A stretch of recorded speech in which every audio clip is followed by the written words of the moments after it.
I'm talking to the Ramones right now. Joey, Johnny, Judy, and Marky, you have your people here with you. You got the best fans in the world, you know? Well, I guess so. They love you. And by the way, your names aren't really Ramon. You just didn't know. It's a coincidence. You never. It's a coincidence. Yeah. You just all happen. When we met in the elevator, we all have the same last name. You know? You never give your real names, but you don't want your mothers to be subjected to that. Disgraced. Right, right. Yeah. How'd you? My mother just left the country, you know. How did you get together, you guys? We started like summer of 1974, and we grew up together, lived in the same block, we were friends. Something we always wanted to do. It's a natural phenomena. Can you see? Yes. Well, Yeah? don't do it there. Oh, It's not the right spot, you know. All right. And by the way, you know. I was meaning to get a haircut. You know. But you didn't have time. No, it's too many things to do, you know. What do you do? What do I do? What do you guys do all day? Nothing.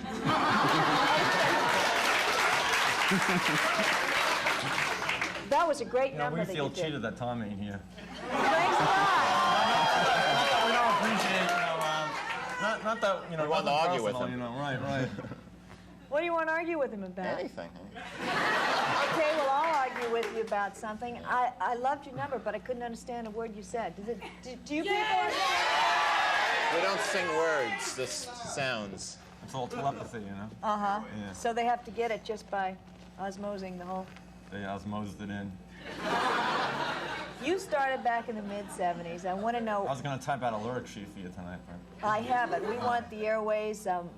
This business is killing me. The Ku Klux Klan is stealing my baby away. Yeah. And teenage This is a bad day. lobotomy. Yeah. You got it all. I got right, it. right. I got it. And you're doing really well with it. But you started punk, kind of. Well, Well, we consider it genuine rock and roll, you know, from the gut, you know. rock and roll was meant for punks, and it started I guess Elvis Presley started in the rock and roll or mid-'50s. something, you know.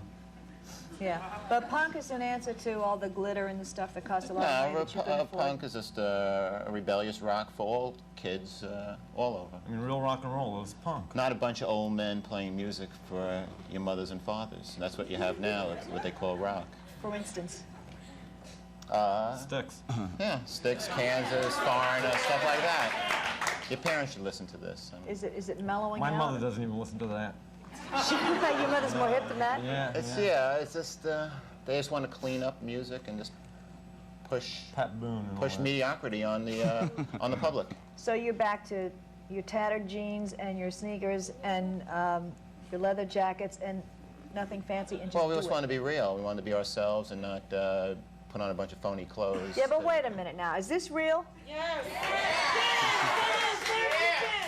Well, we wore what we always wore. Yeah, no, but isn't this a uniform too? I mean, look, you all have We the went same jacket on. over it. When we started the group, we were talking about what we were going to wear. You know, when we started thinking about it, and we just decided to wear what we had. This is what we were wearing before we were in the band. We were thinking of getting dressed up and all that too, you know, and then we decided not to, because All the big rock stars are wearing what we wear now, like Billy Joel. They're wearing their leather jackets and Queen and. They're trying to be the Ramones too. Right, and all those stars. The Sex Pistols, the Clash, those groups in England went beyond really what you're doing as far as becoming very politically violent, safety pins through their They cheeks. didn't do those things. There were just bands that wanted to play rock music too. It's just a fashion started from clothes stores, and the public media just picked up on a few assorted people. You know, how the media's into sensationalism. And all just that. showed them the Clash and the Sex Pistols don't wear those things. Hey, Joey, can you look up and, I mean, with your hair like this, see, could you get in a car accident real bad? I mean, you could get hit by a bus. Right. Well, you know, I've had a few scrapes there, you know, but I think God's on my side tonight. That's dangerous. And then you got the Yes, glasses besides. Yes, right. But you guys have to have fun with it. You have a sense of humor about the whole thing, right? Well, rock's meant to be fun. Right. The man says without a smile on his face. Are you laughing? No. With us or at us? I know, you know. Well, no, I'm kind of worried about you, Joey. Well, I'm pretty happy myself tonight. Are you? I've been waiting 2 years to be on this show, you know. How do you feel about the bands that you really inspired back in the mid-'70s, like Blondie and these people, that have, in a sense, commercially eclipsed you? Does that make you mad at all? No. I mean, they took that way, to do that, and play, you know, disco music and things like that to make it.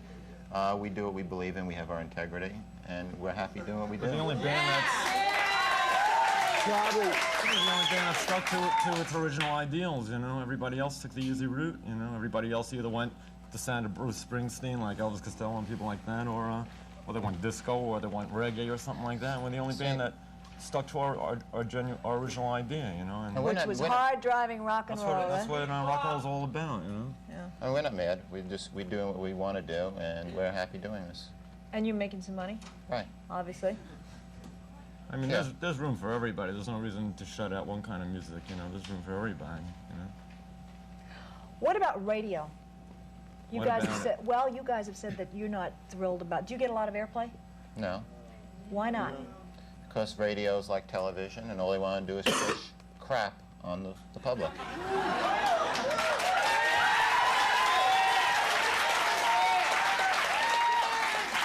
That's Not this show. This show is one of the better shows on television. I'm talking about... I mean, I'd say something bad about this show, too, but I just feel that way. I mean, I'm just talking about situation comedies and things like that. On, if that's what you right. Yeah. I'm talking about situation comedies. But what about like radio? Yeah, that must make you Like mad Three's because you Company or really, something, yeah, you really thrive. I mean, you survive on airplay, don't you? You need that to sell your records. So. Yeah. Well, it helps. Radio just turned into a big business. It's you know, just pushing mediocrity and just like just all they care about is money now. Like take the '60s, was definitely the most innovative time in the history of rock and roll and radio, where they play everything and they look for new things to play. And the DJs were the hip people, and they turned us onto the Beatles and various people like that. I mean, nowadays, you know, the DJs could care less. It's just a salary, and it's just radio's totally sterile. You know, it's They all play their hit formulated list. and homogenous. You don't really need it, though. Really? We haven't had it, and we're getting along just fine without it. And kids don't, just because there is no radio doesn't mean that kids have to be stuck with mediocrity and not thinking. They just have to discover things on their own, whether it's us or anyone else. You know. Do you write all your own stuff? Yeah, well, we've done a few covers by some other people too, but mostly we write our own songs. Phil Spector did one of your albums. Yeah, That's he going to- produced one. Yeah. What have you got in the future? Well, What's our new coming album up? just came out, Pleasant Dreams. It came out a month ago. And we're just touring America right now. We'll be going to the Midwest this coming month. And How do you do in the Midwest? Oh, very good. It's a good place. Do those people understand what you're about? Oh, yeah, kids are the same everywhere. I mean, basically, if you want to come and have a good time and be entertained.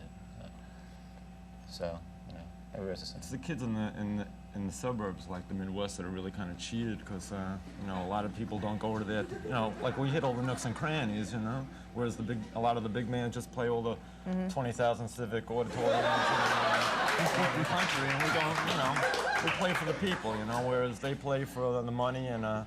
They could care less if the kids can dance or sing, you know, or if the bouncer breaks their head. They could care less, you know. Well, actually, you know, I've seen these big bands come through, these big We see them groups go like by say, too, you know? yeah, they come by and they have 9,000 people following them. I mean, you don't need all that money anyway. You don't put it into clothes. I mean, right? But we don't go out to the Midwest and really shock anybody. We're just the same as they are. We're not.